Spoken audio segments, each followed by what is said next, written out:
মহিলা মুখ্যমন্ত্রী, তার প্রতি অসম্মান। পাল্টা গিরিরাজ সিং বললেন যে তার কথার বিকৃতি করা হয়েছে, তিনি এই রকম কোনো শব্দ ব্যবহার করেননি। আসলে হতাশা, আতঙ্ক এবং প্রাতিষ্ঠানিক দুর্নীতি আর লুট যখন প্রকাশিত হয়েছে, তখন তৃণমূল স্বাভাবিক রসবোধ, স্বাভাবিক সংস্কৃতি মনস্ক যেরকম কিছু কিছু রাজনীতিবিদ হন, সেগুলো থেকে দৃষ্টি দূরে সরিয়ে নিয়েছে বা হারিয়ে ফেলেছে। গিরিরাজ সিং যে শব্দবন্ধটি ব্যবহার করেছেন সেটির একটি বিশেষ নৃত্য ভঙ্গিমা। যদি রাজনীতি থেকে এগুলো উবে যায় তাহলে আমরা কি ভাষায় কথা বলবো? চোরবাজারে চৌকিদারি কি তাহলে একমাত্র আমাদের শব্দবন্ধ হয়ে উঠবে? গিরিরাজ কিশোর সিং যেটা বলেছেন, যে রাজ্যে এত বেকারত্ব, কর্মসংস্থানের অভাব, যেখানে এত দুর্নীতি চলছে, যেখানে পশ্চিমবঙ্গ এমন একটা হতাশাগ্রস্ত অবস্থায় পৌঁছে গেছে, সেখানে মুখ্যমন্ত্রীর শরীর অন্তত তার উপস্থিতি, তার নৃত্যভঙ্গিমা, তার অভিব্যক্তি দেখে বোঝা যাচ্ছে না পশ্চিমবঙ্গের কোনো সমস্যা আছে। তো স্বাভাবিকভাবে এটা তো অনেক মানুষই বলতে পারে। আর আমাদের মুখ্যমন্ত্রী তো সবসময় প্রাণবন্ত থাকেন, তিনি তো ছৌ নৃত্যও করতে থাকে, দেখা যায় বিভিন্ন সময় উপস্থিত থাকে। তো এটা নিয়ে বললে এটা নিয়ে রাজনীতি হবে, এটা নিয়ে মামলা হবে, করলে করবে না। মুখ্যমন্ত্রী আজকে বলেছেন তিনি নাচেন না, কিন্তু উৎসাহ দেন নাচের জন্য। তিনি মুখ্যমন্ত্রী আজকে বলেছেন তিনি ওইটাই তো গিরিরাজ কিশোর সিং বারবার বলছেন যে আপনি উৎসাহটা দিন, যাতে প্রতারিত মেধা নিয়ে যে ছেলেগুলো রাস্তায় বসে আছে বছরের পর বছর, উৎসাহ দিন সেই সমস্ত আধিকারিককে, যাতে তাদের চাকরিটা তারা ফিরে পায়, যাতে দিয়ে পাওয়া যায়। উৎসাহ দিন শিল্পপতিদের, যাতে এ রাজ্যে এসে বিনিয়োগ করুন। উৎসাহ দিন যারা দেউচা পাচামির কাজ করছে তাদের অন্তত সাংবাদিকদের মুখোমুখি হবার বা মানবাধিকার কর্মীদের ওখানে যাবার। দাদা, দীর্ঘদিন ধরে বিজেপির অভিযোগ ছিল 100 দিনের কাজ নিয়ে, 100 দিনের কাজের তছরূপ হয়েছে, সেই নিয়ে কিন্তু রাজ্যের প্রতিনিধি দল এসছে কেন্দ্রীয় থেকে। রাজ্যে অভিযোগকে মান্যতা দিল কেন্দ্রীয় প্রতিনিধি দল। 100 দিনের বকেয়া প্রাপ্য হওয়া উচিত, সমস্ত নথি আছে, বক্তব্য কেন্দ্রীয় প্রতিনিধি দলের। কি বলবেন? কেন্দ্রীয় প্রতিনিধি দল এখানে এসছেন, তারা কি বক্তব্য রেখেছেন আমাদের জানা নেই। আমরা এটুকু জানি, বারবার কেন্দ্রীয় সরকারের পক্ষ থেকে রাজ্য সরকারকে জানানো হচ্ছে যে আপনারা পর্যবেক্ষক দলকে সহযোগিতা করুন, আমরা যে নথিগুলো চাইছি, আমাদের যে ক্রাইটেরিয়াগুলো আছে, সেগুলো ঠিকঠাক মেনে চলা হচ্ছে কিনা তার উপযুক্ত তথ্যাদি, উপযুক্ত প্রমাণ আমাদের সামনে দিন। এবং রাজ্য সরকার সেটাই দিতে পারছে না। আমাদের এটুকুনই জানা, এখান থেকে পর্যবেক্ষক দলকে দিল্লি ফিরতে দিন, তারা কি রিপোর্ট জমা দেয়, ফাইনালি তাদের যে বক্তব্য আসবে সেটাকে আমরা স্বাগত জানাবো।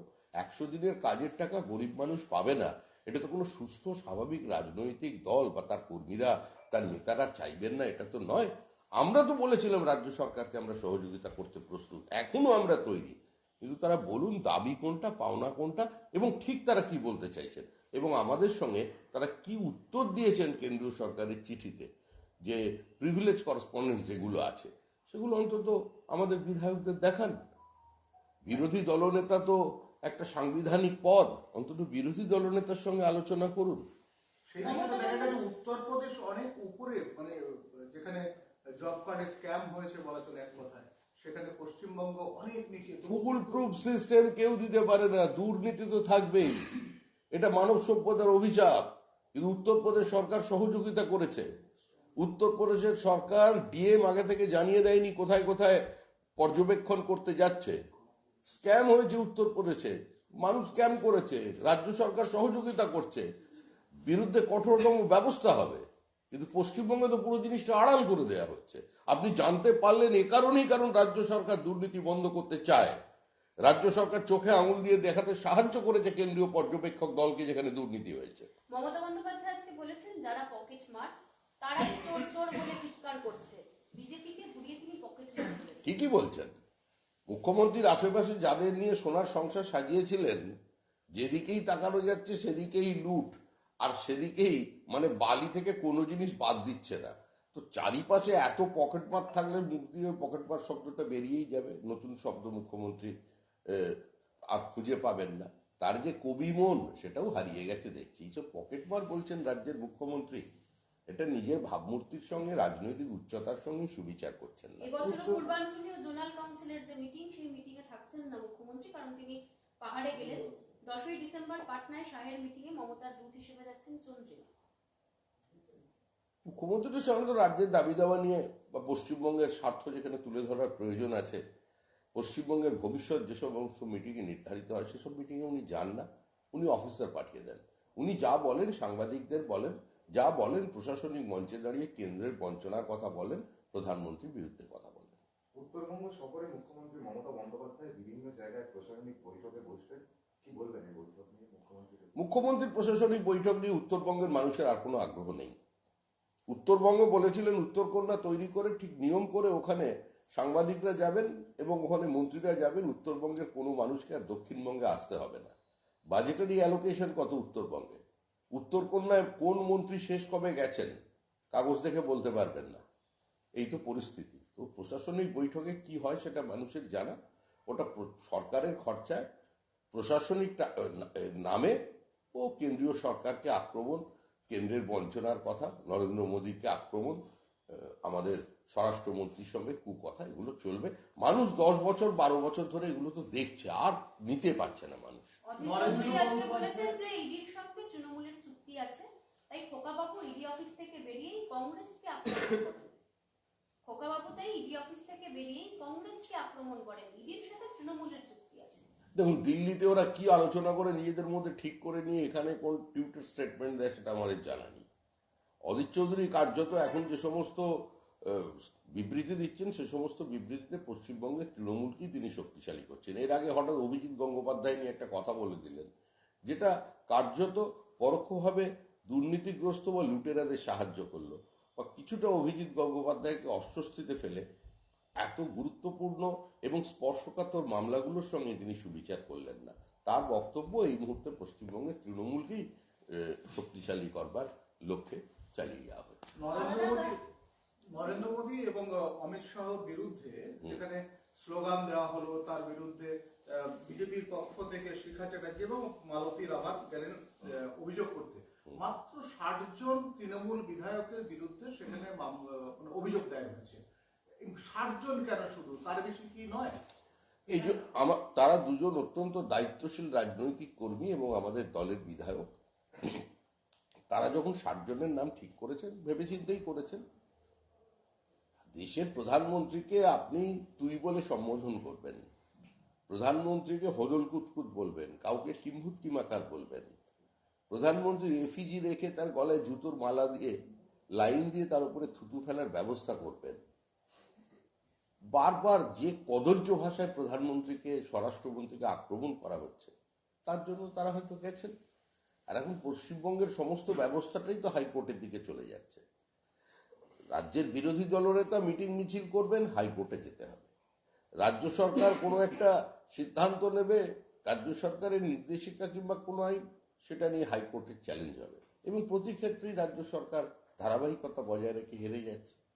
শাসক দল বলছে যে এফআইআর তো এর আগে তৃণমূল কংগ্রেস বিজেপি বিধায়কদের উপরে করলো, এটা তার পাল্টা, এটা কোথায় একটা গিয়ে অনুকরণের প্রচেষ্টা? কোথায়? এই যে বিধায়কদের বিরুদ্ধে তো তৃণমূলের সমস্ত কথার উত্তর দেওয়ার প্রয়োজন নেই। আমরা চাই না কোনো বিধায়কের সঙ্গে বিধায়কটা গিয়ে শেষ পর্যন্ত কোর্টে বা পুলিশের কাছে দাঁড়ায়। এই সামগ্রিক পরিস্থিতির জন্য দায়ী আমাদের রাজ্যের যিনি তথাকথিত স্পিকার আছেন, যিনি এই যুগের ধৃতরাষ্ট্র, তিনি। আজকে বিধানসভায় এই পরিস্থিতি তৈরি হয়েছে, পুলিশ ডেকে এনে গুন্ডা দমন শাখা, গোয়েন্দা দপ্তর দিয়ে বিজেপির বিধায়কদের বিরুদ্ধে লেলিয়ে দেওয়া হচ্ছে, আবার অন্যদিকে মামলা করানো হচ্ছে। এই পরিস্থিতি কেন হয়েছে? তার নিয়ন্ত্রণ করবার ক্ষমতা নেই। আমরা আগে জানতাম না দৃষ্টিশক্তির অভাব আছে, কিন্তু এখন দেখতে হবে মেরুদণ্ডটা 5 ক্লাসের নাকি সত্যি হাড় আছে।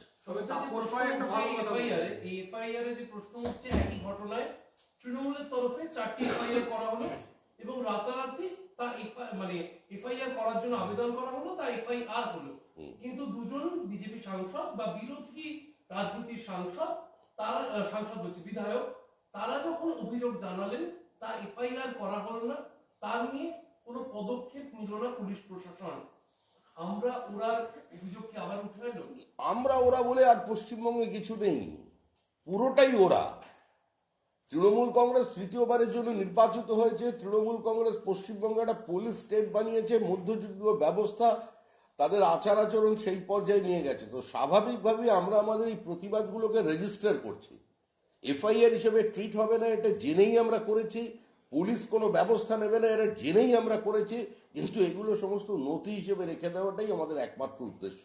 পুলিশের ওপরে ভরসা করে, এফআইআর এর ওপরে ভরসা করে পশ্চিমবঙ্গে বিজেপি তৃণমূলের বিরুদ্ধে লড়াই করছে না। তো বিধানসভায় যে চোর স্লোগানটা হওয়া উচিত নয়, এটা একটু ব্যথিত তাপস রায়।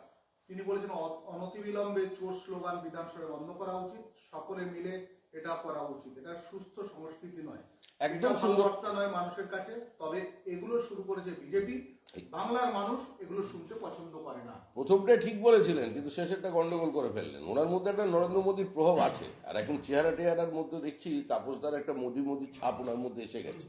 খেলাও দেখতে গেছিলেন আহমেদাবাদে, ওটা শুনে আরো মমতা ব্যানার্জি আরো রেগে গেছেন। একে ওনাকে দেখলেই মোদীর কথা মনে পড়ছে, তারপরে আবার জানে আহমেদাবাদে গেছে, আবার এসব কথা বলছেন। শুরু করেছে কে? শুভেন্দু অধিকারীকে দেখে চোর চোর চোরটা শিশির বাবুর ছেলেটা প্রথম তো এই স্লোগান তৃণমূল কংগ্রেস দিয়েছে। বিধানসভায় বসে আপনি ব্র্যান্ডেড কালো কাপড় পরে ফ্যাশন প্যারেড করবেন, আবার জাতীয় সঙ্গীত গাইবেন, আবার সেখানে বসে বলবেন যে 1 2 3 4 বিজেপির সব চোর। তো চোর চোর স্লোগান ওরা শুরু করেছে। ওপাশ থেকে যদি চোর স্লোগান হয়, আমরা কতদিন আমাদের লোকেদের সামলাবো? এটা তো সাধু বলবে না। ওদিক থেকে যদি ঢিল ছুড়ে আছে, এটা তো রসগোল্লা ছড়বে না। ফলে যা হওয়ার তাই হয়েছে। কাঙ্ক্ষিত নয়, অনভিপ্রেত, সবই তো বুঝলাম। এগুলো তো ভালো ভালো কথা, তৃণমূল আগে পালন করুক। শাসক দলের তো একটা দায়িত্ব আছে, মূল দায়িত্ব যে সংখ্যাগরিষ্ঠতা পায় তার, সেই দায়িত্ব কি শাসক দল পালন করছে? শাসক দল তো বিরোধী, কি মানে জনবিচ্ছিন্ন বিরোধীর মতো আচরণ করছে, তার জন্য এসব হচ্ছে। শহীদা, মুখ্যমন্ত্রী আগামী 12ই জুন শিলিগুড়িতে যাচ্ছেন, সেখানে প্রশাসনিক বৈঠক করবেন সবার মতো। কিন্তু একটা খবর যেটা আসছে, শুভেন্দু অধিকারীও এই একই দিনে একই জায়গায় তিনি সভা করবেন। এটা নিয়ে আপনাদের বক্তব্য কি? যেখানে মমতা সেখানে শুভেন্দু, সম্মুখ সমরে একটা দেখা যাচ্ছে বিরোধী দল এবং শাসক দলের দরজা। তাহলে তো বিধানসভাই বন্ধ করে দিতে হবে। মুখ্যমন্ত্রী যাবেন, বিরোধী দলনেতা যেতে পারবে না। বিরোধী দলনেতা গেলে মুখ্যমন্ত্রী যাবেন, এটা তো কোনো কাজের কথা নয়। যেখানে মুখ্যমন্ত্রী যাবেন, যেখানে মুখ্যমন্ত্রী বক্তব্য রাখবেন, সেখানে বিরোধী দলনেতা পৌঁছবেন, তাকে কাউন্টার করবেন, চ্যালেঞ্জ করবেন। এটাই তো সুস্থ গণতন্ত্রের লক্ষণ। শিলিগুড়ি বাজে আনন্দ পাবেন। আলাদা গানের পর আলাদা বিধান, এবার ন্যায় সংহিতার বিরুদ্ধে বিধানসভায় প্রস্তাব তৃণমূল। এই গান আলাদা কিছু নয়, এই গানটা অত্যন্ত পরিকল্পিত। কাজী মাসুম আক্তার কলকাতার প্রাণ কেন্দ্রে একটি হাই মাদ্রাসায় নবীর জন্মদিনের সঙ্গে রবীন্দ্রনাথ ঠাকুরের জন্মদিন পালন করতেন, এবং তিনি জাতীয় সঙ্গীত স্কুলে ইন্ট্রোডিউস করেছিলেন বলে আক্রান্ত হয়েছিলেন। 1000 জন মানুষ তাকে ঘিরে ফেলে রক্তাক্ত করেছিল। তদানীন্তন পুলিশ কমিশনার সুরজিৎ পুরকায়স্থ নিজে তদন্ত করে বলেছিলেন, উনি ওই স্কুলে গেলে, আজকে পদ্মশ্রী ওই মাসুম আক্তার স্কুলে গেলে তিনি আক্রান্ত হতে পারেন, তার প্রাণ নাশের আশঙ্কা আছে, তাকে ডিআই অফিসে বসিয়ে মাইনে দেয়া হতো। কিছু মৌলবাদী প্রকাশ্যে বলেছিলেন এই গান তাদের ধর্মীয় ভাবাবেগের বিরোধী, তারা এই গান স্কুলে গাইতে দেবেন না। আজকে সেই মৌলবাদীদের ব্লক ভোটের জন্য, সেই মৌলবাদীদের উস্কে দেওয়ার জন্য আজকে জাতীয় সঙ্গীতকে দূরে রেখে পরিকল্পিতভাবে ওই বাংলার মাটি বাংলার জলকে নিয়ে আসা হয়েছে। এটা অত্যন্ত সহজ ব্যাপার নয়। এটা তুগলকি বলে যারা উড়িয়ে দিচ্ছেন তা নয়। যারা প্রকাশ্যে বাংলাদেশি অনুপ্রবেশকারীদের এখানে ভোটার লিস্টে নাম তুলে দেবেন বলছেন, তারা পরিকল্পিতভাবেই ভারতের জাতীয় সঙ্গীতের অবমাননা করে কিছু মৌলবাদীকে খুশি করতে চাইছেন। তাহলে এটা কি তৃণমূল কি দেশ থেকে রাজ্যকে বিচ্ছিন্ন করতে চাইছে? মুখ্যমন্ত্রী মনে করেন, তার দল মনে করেন পশ্চিমবঙ্গ একটা আলাদা রাষ্ট্র, আমার বাংলা এগিয়ে, বিশ্ব বাংলা, এই সমস্ত বিষয়। তারা যুক্তরাষ্ট্রীয় ব্যবস্থাকে অস্বীকার করছে, প্রধানমন্ত্রীকে আক্রমণ করছে। সংবিধানের যুগ্ম তালিকায় যে শিক্ষা আছে সেক্ষেত্রে তারা ইউজিসি নির্দেশিকা মানছে না। তারা রাজ্যপালকে কদর্য ভাষায় আক্রমণ করছে, রাজ্যপালের বিরুদ্ধে এফআইআর করবার আহ্বান জানিয়েছে। সুতরাং এটাই তো তৃণমূলের কাজ। তৃণমূলের যে লক্ষ্য, সেই লক্ষ্যে তৃণমূল এগিয়ে যাচ্ছে। বাংলার মানুষকে ভাবতে হবে আবার কি উদ্বাস্তু হবেন, সেদিকে কিন্তু দেশ এগোচ্ছে, রাজ্য এগোচ্ছে। রাষ্ট্রপতি ভুল বদল 781 শূন্যপদ 24 ঘন্টায় বেড়ে হলো 45,104, প্রাথমিকে 11,765, উচ্চ প্রাথমিকে 14,339, মাধ্যমিকে শিক্ষকের শূন্যপদ 13,500 বেশি, উচ্চ মাধ্যমিকে শিক্ষকের শূন্যপদ 5,500 বেশি। বিতর্কের মুখে নতুন সংখ্যা তুলে ধরলেন রাজ্যের শিক্ষামন্ত্রী।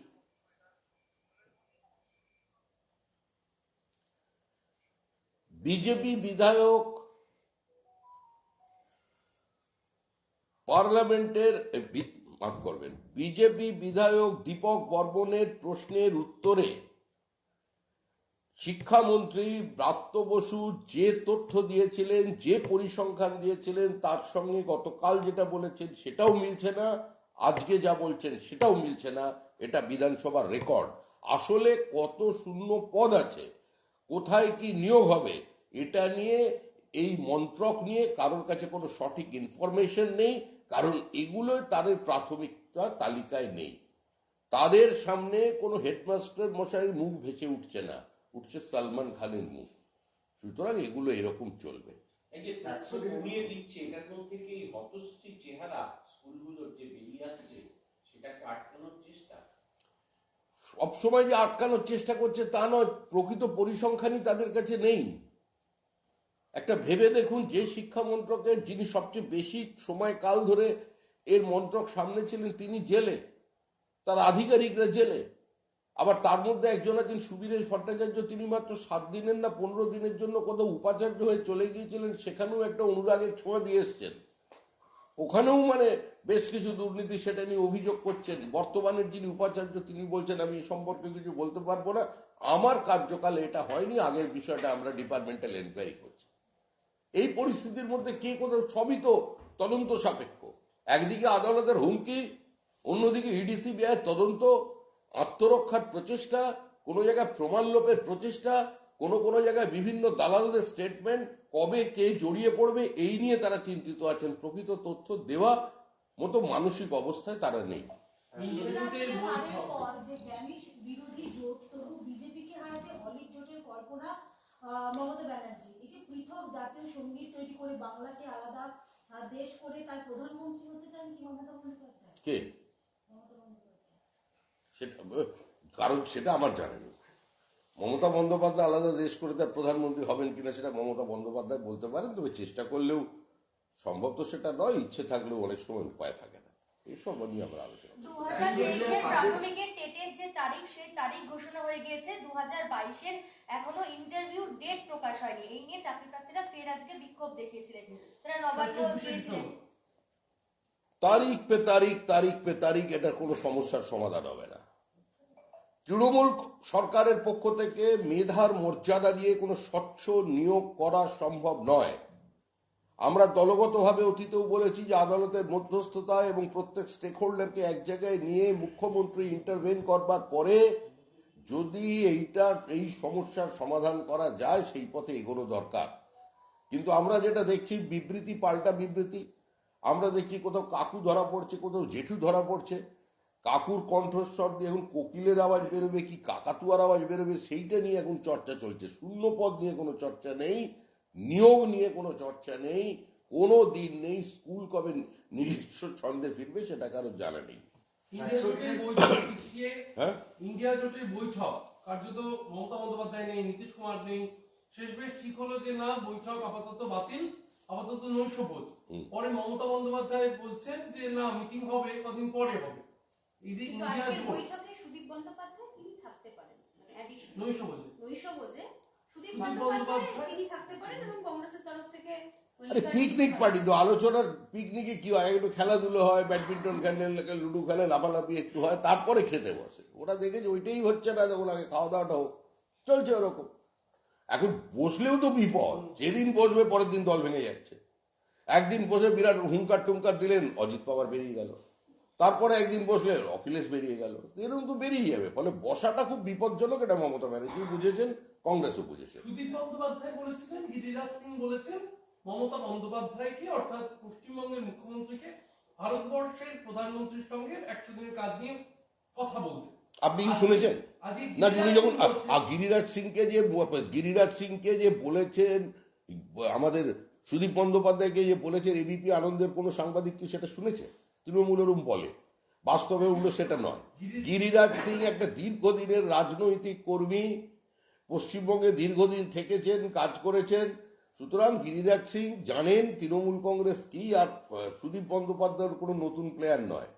সুদীপ বন্দ্যোপাধ্যায়ের সঙ্গে বিজেপির ঘনিষ্ঠতা একযুগে খুব প্রবলও ছিল, প্রায় সুদীপ বন্দ্যোপাধ্যায় বেরিয়েও গিয়েছিলেন, এরকমও দিন গেছে। সুদীপ বন্দ্যোপাধ্যায় কিছুদিন এসে কলকাতায় এসে কাকে ভোট দিয়েছিলেন সেটা নিয়েও বিতর্ক হয়েছে। সুতরাং প্রত্যেকেই প্রত্যেককে চেনে, বিষয় ওটা নয়। আজকে সুদীপ বন্দ্যোপাধ্যায় যেটা বলেছেন যে ক্যাবিনেট মন্ত্রীরও ক্ষমতা নেই যে এই ফান্ডটা দেওয়ার। আমি বলি, ক্যাবিনেট মন্ত্রী কি বলবেন? তিনি নাকি প্রধানমন্ত্রীর কথা বলেছেন। উনি কি বলেছেন জানি না, তবে প্রধানমন্ত্রী তো অনেক দূরের কথা। নরেন্দ্র মোদী স্বয়ং অটল বিহারী বাজপেয়ী যদি ওপর থেকে নেমে আসে তাহলেও তৃণমূলকে এই সমস্যার সমাধান করে দিতে পারবে না, কারণ কেন্দ্রীয় সরকারের দায়িত্ব আছে, দায়বদ্ধতা আছে, তাকে সিএজি ফেস করতে হবে। কেন্দ্রীয় মন্ত্রী গিরিরাজ সিং বলছেন তার কথা মুখে বসানো হয়েছে, সুদীপ বন্দ্যোপাধ্যায়ের সঙ্গে এই প্রসঙ্গে তার কোনো কথাই হয়নি। একজন কেন্দ্রীয় মন্ত্রীর কথা তাহলে কিভাবে ডিস্টর্ট করে বলে দেওয়া হলো? না না, তৃণমূল চিরকালই একটু কল্পনা প্রবণ। তৃণমূল অসম্ভবের মধ্যে একটা সম্ভাবনার স্বপ্ন দেখে। তৃণমূল মরুভূমিতে গোলাপের চাষ দেখতে পায়। তো সেজন্য তৃণমূলের পক্ষে অনেক কিছুই কল্পনা করা যায়, সেটাই হয়তো কল্পনা প্রবণতার কারণে উনি এটা বলে ফেলেছেন। কল্পনা বিলাসী যা বলার তো গিরিরাজ সিং বলেই দিয়েছেন, এতে আমাদের নতুন করে বলার কিছু নেই। দেশের গরিব মানুষ 100 দিনের কাজ পাক, বিনা পয়সায় রেশন পাক, তারা কেন্দ্রীয় সরকারের প্রত্যেকটা সোশ্যাল ওয়েলফেয়ার প্রজেক্টের সুবিধা পাক, আয়ুষ্মান ভারত পাক, কিষাণ সম্মান নিধি পান। এর জন্য বিজেপি সর্বদা সচেষ্ট এবং সক্রিয় আছে। যদি অন্তরায় হয়ে থাকে মানুষের টাকা মানুষের কাছে ফিরে আসার জন্য, তা হচ্ছে তৃণমূলের প্রাতিষ্ঠানিক দুর্নীতি। কাজের বকেয়া নিয়ে মেডিকেল রিপোর্ট আছে ইতিমধ্যেই কার? সুজয় কৃষ্ণ ইতিমধ্যেই এসএসকেএম এর সুপারকে ডেকে পাঠানো হয়েছিল ইডি দপ্তরে, এবং তিনি যাননি। তিনি মেল করে তার সমস্ত রিপোর্ট, মেডিকেল রিপোর্ট দিয়েছেন। এই যে ইডি কি এবার থাবা বসাচ্ছে স্বাস্থ্য দপ্তরে, বা ইচ্ছে করে যে মুখ্যমন্ত্রীর গর্বের এসএসকেএম কে ধ্বংস করে আরে ওই ডাক্তারগুলো, চিকিৎসকদের করুণ পরিস্থিতি, কি করবে? চাপের কাজে নথি স্বীকার করে ওরা কুকুরের পর্যন্ত ডায়ালিসিস করে দিয়েছেন। মুখ্যমন্ত্রীকে দেখে ভয়ে আতঙ্কে কাঁপতে কাঁপতে মুখ্যমন্ত্রীর হাঁটুতে সেপটিক করে দিয়েছেন। ওরা কোথায় যাবে, কি করবে? মেলে উত্তর দেবে। প্রত্যেকটা মানুষ জানে, পশ্চিমবঙ্গের শিশুও জানে যে উডবার্ন ওয়ার্ডে কি হয়, তারা সেখানে আছে। আজকে আমি যে প্রশ্নে ছিলাম, মমতা বন্দ্যোপাধ্যায় বলছেন প্রধানমন্ত্রীর সঙ্গে 3 বার এই টাকা দেওয়া নেওয়া নিয়ে আমার ইতিমধ্যেই বৈঠক হয়েছে, আবার সময় চাওয়া হয়েছে, চেষ্টা করছি প্রধানমন্ত্রীর সঙ্গে বসার।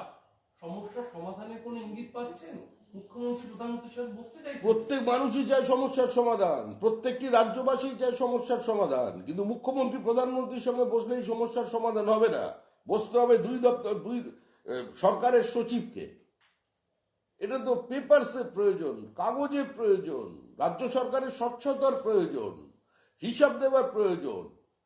বহু ডিপার্টমেন্টে আছে কেন্দ্রীয় সরকারের টাকা এসে যারা খরচ করতে পারছে না, যেখানে খরচ করছে তার হিসাব দিতে পারছে না। এই পরিস্থিতি তো রাজ চলতে পারে না। এবারে তুই এদিকে ছাড়। শাসক বিরোধী সংঘাত, এফআইআর বানাম এফআইআর, গীতা পাঠ বানাম চণ্ডী পাঠ, সভা বানাম সভা, লোকসভার ভোটের যুদ্ধ কি এখনই শুরু হয়ে গেল? কি বলবে? লোকসভার ভোটের যুদ্ধ তো অনেকদিন আগেই শুরু হয়ে গেছে।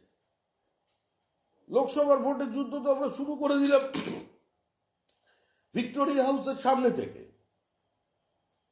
একদিকে স্বরাষ্ট্রমন্ত্রী বক্তৃতা করছেন, অন্যদিকে কালো কাপড়ের ফ্যাশন প্যারেড হলো।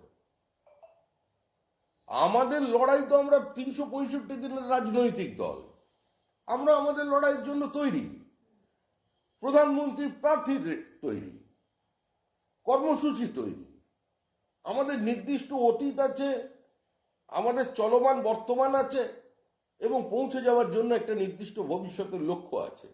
মানুষের সামনে চোখে চোখ রেখে কথা বলার একটু বিনম্র হবে, সাহস আছে, তা আমাদের লড়াই তো চলবেই। ওই বনামে আমরা বিশ্বাস করতে হবে। এটুকুনি আপনাকে বলতে পারি যে চণ্ডীপাঠ করে কিংবা ওই জগন্নাথ দেবের মূর্তি প্রতিষ্ঠা করে আর এখানে এগুলো দিয়ে তৃণমূল বাঁচতে পারবে না। তৃণমূলের ব্রিফ কেউ নিচ্ছে না। তবে একটা কাজের কাজ করেছে, ঠিক জায়গায় পৌঁছেছে, সেটা হচ্ছে ওই গঙ্গার পাড়ে গিয়ে যে গঙ্গা আরতি শুরু করেছে, ওইটাই হচ্ছে ঠিক জায়গা। কারণ তৃণমূল জানে ওই ঘাটেই বিসর্জন অবশ্যম্ভাবী, তৃণমূল ওই ঘাটেই ডুববে। বলছি শিশির অধিকারী আজ কুণালকে আক্রমণ করলেন, কি বলবেন? আমি তো জানি শিশির অধিকারী তৃণমূল কংগ্রেসের মানুষ, তৃণমূল কংগ্রেসের সাংসদ, আর কুণাল ওই দলের সাধারণ সম্পাদক। এটা তাদের আভ্যন্তরীণ গোষ্ঠীদ্বন্দ্ব হতে পারে, এ নিয়ে আমার কি বলার থাকতে পারে বলুন? দুটি প্রশ্ন আছে বলবো। সেটি হলো যে ফলতার ফতেপুরে বিজয় সম্মেলনী করতে করতে সাংসদ অভিষেক বন্দ্যোপাধ্যায় তিনি 70,000 বয়স্ক মানুষকে ডায়মন্ড হারবারে দলের তরফ থেকে বার্ধক্য ভাতা দেওয়ার ঘোষণা করে দিয়েছেন, এবং দলের তরফ থেকে যে বার্ধক্য ভাতা দেওয়া হবে সেই দলের কাজ করার জন্য একেবারে পঞ্চায়েত, পুরসভা, বিভিন্ন এলাকায় 10 দিন ধরে চলবে ক্যাম্প, তালিকা তৈরির কাজ। এই যে একটি নির্দিষ্ট না ঠিক আছে, উনি দিন না, তৃণমূলের কাছে টাকা আছে, ওনার কাছে প্রচুর টাকা থাকতে পারে। 70,000 মানুষকে বার্ধক্য ভাতা যদি দেন, এটা তো আনন্দের কথা। যেভাবেই দিন গরিব মানুষকে টাকা দিচ্ছেন, কিন্তু আসল প্রশ্নটা হলো ওই যে তালিকা যেখানে তৈরি হবে, ওখানে পশ্চিমবঙ্গ রাজ্য সরকারের কত পুলিশ থাকবে? এমনিতেই তো দক্ষিণ 24 পরগনায় তৃণমূলকে খুন করছে, আবার একটা তালিকা তৈরি, আবার পুলিশ নিজের দায়িত্ব পালন করবে না, তৃণমূল আবার কাউকে মেরে দেবে, আবার বোম ছুড়বে। এসএসসি নিয়োগ দুর্নীতি মামলা 2016 নিয়োগ প্রক্রিয়া যারা চাকরি পেয়েছেন তাদের সবাইকে নোটিশ দেওয়ার নির্দেশ। মামলা বিচারাধীন রয়েছে, এই মর্মে নোটিশ দেওয়া হবে। এই মাসে অর্থাৎ ডিসেম্বরে বেতন দেওয়ার আগে সবাই নোটিশ পেয়েছেন, এই মর্মে স্বাক্ষর করিয়ে তারপরই বেতন দিতে হবে। আদালতের নির্দেশকে স্বাগত জানাচ্ছি। আমরা তো আদালতের উপরে কোনো কথা বলছি না, আদালতকে আক্রমণও করছি না। আদালত যেটা ভালো মনে করছে, আদালতের কাছে আমাদের একটাই আর্জি, তাড়াতাড়ি করুন, অনেক দেরি হয়ে গেছে। স্কুল যাতে নিজস্ব ছন্দে ফিরতে পারে, স্কুলগুলো উঠে যাচ্ছে, সেটা যাতে বন্ধ হয়। এত প্রতারিত মেধা নিয়ে ছাত্রছাত্রীরা রাস্তায় বসে আছে, তাদের জীবন যৌবন লুট হয়ে গেছে, কেরিয়ার থেকে 8 বছর চলে গেছে, একটু তাদের দিকে ভালো করে তাকান, এটাই আমরা আদালতকে বলতে পারি। হাইকোর্টের অন্যান্য বেঞ্চ চাকরিহারাদের বক্তব্য শোনেনি, না শুনেই একতরফা বিচার করেছে, এতে হাইকোর্টের বিচার প্রক্রিয়ার উপর প্রভাব পড়ছে, এরকম মত চাকরিহারাদের যে আইনজীবী কল্যাণ ব্যানার্জি। কল্যাণ ব্যানার্জি একজন প্রতিষ্ঠিত আইনজীবী, তিনি যার পক্ষে সওয়াল করেছেন, আশা করি তার বক্তব্য মহামান্য আদালত শুনবে, কারণ আদালতের দুপক্ষেরই কথা শোনা উচিত। কল্যাণ ব্যানার্জির বক্তব্য গুরুত্ব সহকারে আদালত বিচার করবে, এ নিয়ে আমরা কি বলতে পারি? সাবজুডিস ম্যাটার, এখানে তো আমাদের কোনো কথা বলার অধিকারই নেই। 55,000-এর বেশি শূন্য পদ রাজ্যে, নিয়োগ চেয়ে রাস্তায় আজও নেমেছিলেন চাকরি প্রার্থীরা। নবান্নের দিকে আসার আগে শিবপুরে তাদের একই ভঙ্গিমায় দেখা গেল, চিরপরিচিত ভঙ্গিমায় তাদের ধরপাকড় হলো, পুলিশি নিগ্রহের অভিযোগ উঠল। আজকে আরে পুলিশকে নিগ্রহ করছে ভবানী ভবনের সামনে, ভবিষ্যতের পুলিশের ওপরে বর্তমানের পুলিশ লাঠিচার্জ করছে। এই দৃশ্য তো প্রত্যেকের জানা, আপনারাও বহুবার এটা দেখিয়েছেন। এখন চাকরি প্রার্থীরা আন্দোলন করছেন, তারা কখন কোথায় কিভাবে আন্দোলন করবেন তাদের ব্যাপার, কিন্তু সরকারের কাছ থেকে তো কোনো মানবিক মুখ প্রত্যাশা করা যাচ্ছে না। সরকারের কাছে চাকরি প্রার্থীর থেকে এখন সালমান এগিয়ে আছে, এটা বলা যায়। ইনসাফ যাত্রা in Lalgড় rally with Meenakshi Mukherjee features 3 accused of the infamous Netai killing case. Locals accuse and question the entire motive of justice behind the Insaf Yatra of late. পুরোটাই বুঝতে পারলাম না। প্রশ্নটা বুঝলেন না, বিষয়টা হচ্ছে যে লালগড়ের যে র্যালি হয়েছে মীনাক্ষী মুখার্জি ডিওয়াইএফআই এর তরফে, নেতাই কিলিং কেসের 3 জন অভিযুক্ত, তাদেরকে নিয়ে ওটা ফিচার করা হয়েছে। সাধারণ মানুষ নেতাইয়ের তারা প্রশ্ন তুলছেন যে এই যে জাস্টিস সভায় যে ইনসাফ যাত্রা, এটার মোটিভটা কি? নেতাইয়ের হত্যাকাণ্ডে যারা অভিযুক্ত তারা হাঁটলো। এই মুহূর্তে সিপিআইএম কার্যত দিকভ্রান্ত, হতাশাগ্রস্ত। এর আগেও মধ্যপ্রদেশ, রাজস্থানে তারা অন্তত নিজেদের অস্তিত্বের ছাপটুকু রাখতে পেরেছিলেন। এই নির্বাচনে তারা প্রতিযোগিতা করেছে নোটার সঙ্গে, 3 জায়গায় আবার নোটার থেকে পিছিয়ে পড়েছে। এখন তৃণমূল কংগ্রেসের যারা নেতা হয়েছেন 2008 সালে তারা সিপিআইএম এর থেকে তৃণমূল কংগ্রেসে চলে এসেছিলেন 8-এর পর থেকে। যাদের বিরুদ্ধে মূল অভিযোগ ছিল, যাদের একটা নতুন শব্দ হারমাত যাদের নামে তৈরি হয়েছিল, তারাই তৃণমূল কংগ্রেসে এসে নির্বাচিত জনপ্রতিনিধি হয়ে গিয়েছিলেন। ওরা মনে করে যে সবই যখন এক মিলেমিশে, যারা মেরেছে দণ্ডিতের সাথে দণ্ডদাতা সবাই একই সঙ্গে নেমে পড়েছে রাস্তায়, কি করা যাবে? বেশ কয়েকটি সর্বভারতীয় সংবাদ মাধ্যমের তথ্য অনুযায়ী ভোট এগিয়ে আসছে 1 মাস বলে কেন্দ্রীয় মন্ত্রিসভা, কেন্দ্রীয় যারা আমলা রয়েছেন তারা অনেকেই বলছেন 1 মাস মতো ভোট এগিয়ে আসতে পারে। লোকসভা ভোটের এই এগিয়ে আসা বিজেপি দল হিসেবে কিভাবে দেখছে বা আপনাদের মত কি? না না, দেখুন, এটার সিদ্ধান্ত নেবার অধিকার তো আমাদের নেই, এই সম্পর্কে কোনো কিছু জানাও আমাদের নেই। ভোট জানুয়ারিতেই হোক আর ভোট মে মাসেই হোক, আমরা নির্বাচনে লড়াই করবার জন্য প্রস্তুত। Thank you. All of it.